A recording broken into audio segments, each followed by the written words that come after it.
আমরা প্রায় ভাবি জীবন আমাদের সাথে অবিচার করছে, কিন্তু আমরা কি কখনো ভেবে দেখেছি আমাদের চারপাশের মানুষগুলো নিঃশব্দে আমাদের জন্য কি করে যাচ্ছে? আজ এমন একজনের গল্প বলবো যার একটা ছোট্ট কাজ একজনের জীবন বদলে দিয়েছিল। আশা করি গল্পটা শেষ পর্যন্ত শুনবেন। রাত তখন 10টা, প্রচণ্ড বৃষ্টি। আরিয়ান অফিস থেকে ফেরার পথে দেখল তার গাড়ির টায়ার পাংচার হয়ে গেছে।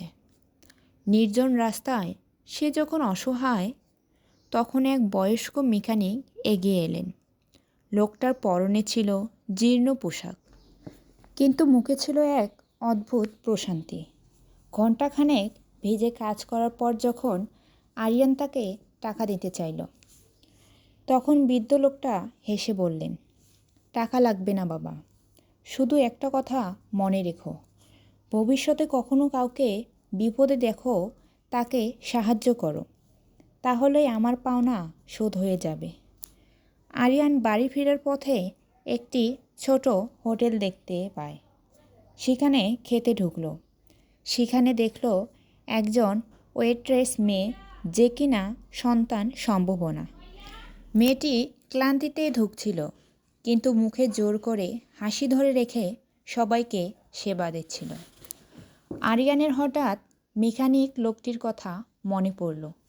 খাওয়ার বিল ছিল 500 টাকা, কিন্তু আরিয়ান সেখানে 5,000 টাকা রেখে বেরিয়ে গেল। শার্টের টিস্যু পেপারে লিখে রেখে গেল, এটা কোনো দান নয়, এটা একটা উপহার। সময় হলে আপনিও অন্য কাউকে সাহায্য করবেন। মেয়েটি যখন কাজ করে বাড়ি ফিরল, তার চোখে পানি। অভাবের সংসারে এই টাকাটা তার জন্য আশীর্বাদ। সে ঘরে ঢুকে তার ঘুমন্ত স্বামীকে জড়িয়ে ধরল।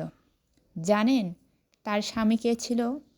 সে ছিল সেই বৃদ্ধ মেকানিক, যে আজ বৃষ্টিতে ভিজে আরিয়ানের গাড়ি ঠিক করে দিয়েছিল এবং 1 টাকাও নেননি। পৃথিবীটা একটা বৃত্তের মতো।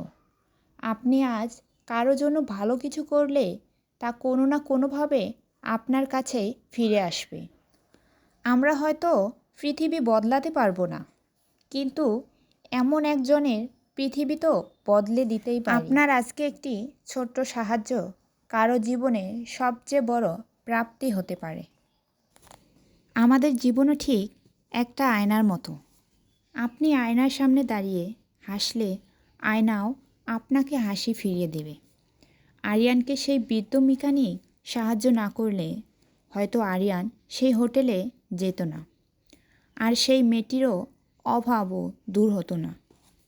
আমরা সবাই যদি যার যার জায়গা থেকে সামান্যতম ভালো কাজ করি, তবে এই পৃথিবীটা থাকার জন্য আরও সুন্দর হয়ে উঠবে।